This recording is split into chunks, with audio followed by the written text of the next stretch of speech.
Hello everyone. It's been a long time since I last came back. This video isn't meant to rush anything. It's simply a slow journey to feel each step along the way and to enjoy the quiet moments within the process of creation.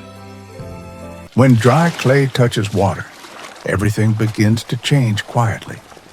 The water doesn't rush to dissolve, it slowly sinks in, slipping through every tiny grain. Hands move gently, mixing without hurry, as if listening to the clay tell its own story. In this moment, speed is unnecessary, only patience matters.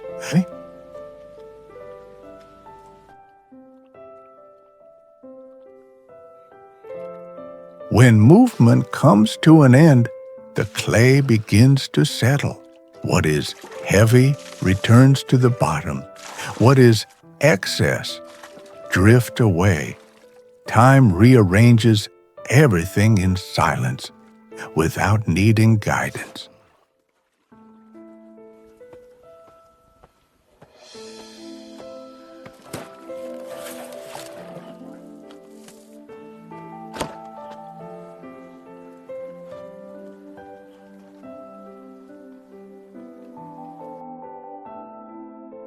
Once the clay has dried, it no longer holds together on its own. Fragments appear, separate, seemingly disconnected.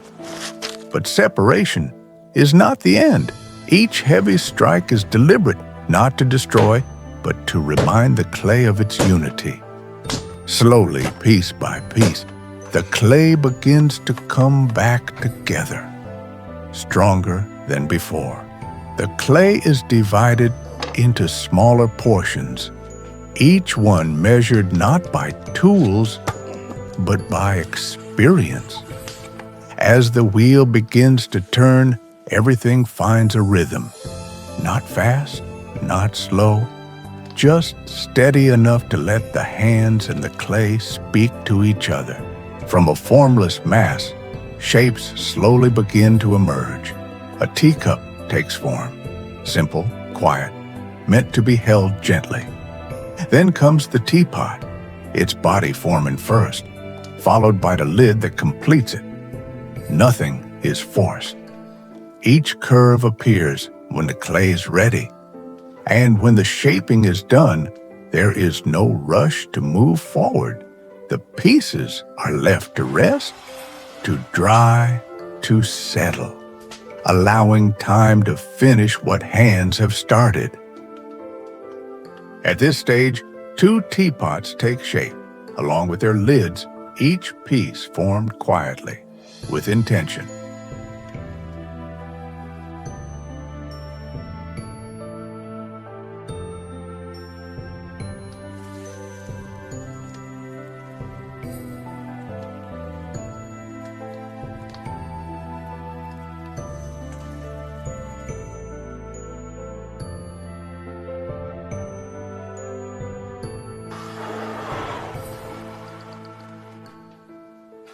Some forms cannot exist as a single piece. They require patience and careful joining. Soft clay becomes a quiet bridge, binding edges together, holding them in place. This is not about speed, but trust. Trust that each connection will hold once time has done its work.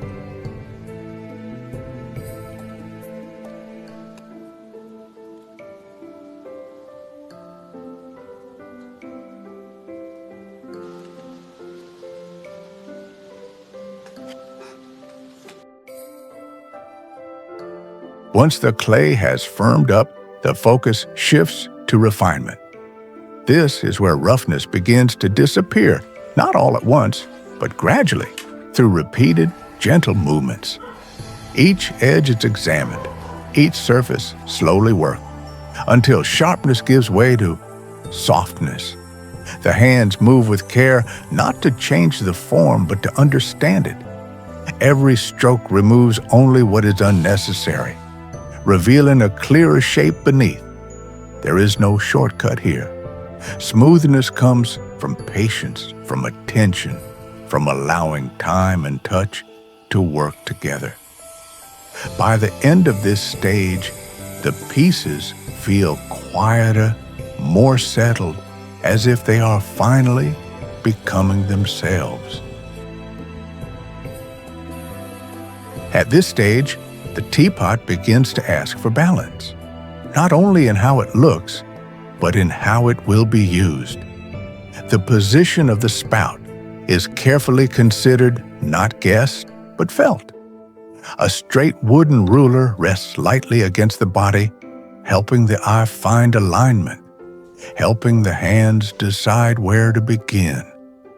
A small opening is made slowly, precisely, because once placed, there is no turning back.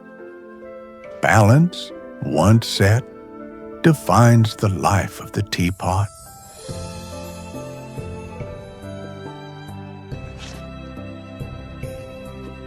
Attention now turns to the glaze. Water is added and minerals follow, gradually dissolving into one another. The mixture is stirred slowly until it becomes smooth, consistent, quiet. Like every step before it, the glaze does not rush forward, it waits.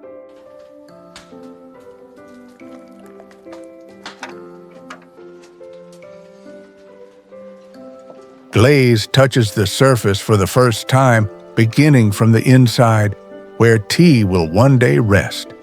Then it moves outward, covering the exterior evenly, without excess, without gaps. The clay disappears beneath a thin layer, prepared for transformation.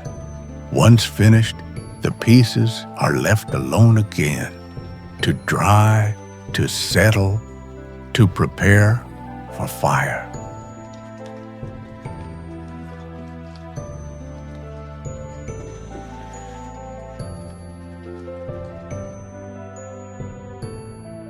One by one, each piece is placed into the kiln.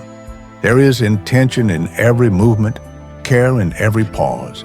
Space is left between them, not out of caution alone, but respect, so each form may endure the heat on its own. When everything is in place, the kiln door is slowly sealed. Bricks and clay close the opening, holding the fire inside, holding the world outside. As the temperature rises, control is surrendered. For the next 3 days, there are no adjustments, no corrections, only waiting. Inside, fire reshapes what hands cannot, strengthening some parts, revealing others, changing everything quietly. What emerges from this process cannot be forced, only allowed. When the firing finally ends, the kiln is allowed to cool slowly on its own time. Only then is the door broken open. Light enters first, then air, and finally, a glimpse of what remains. Soft blue surfaces appear, layered gently with white, like rivers winding through distant mountains. The glaze has settled, and within it, fine cracks reveal themselves, formed by heat, by cooling, by chance. These marks are not mistakes. They are records of pressure, of fire, of endurance. What stands here now is no longer just a set of teaware, but a quiet memory of patience, time, and transformation.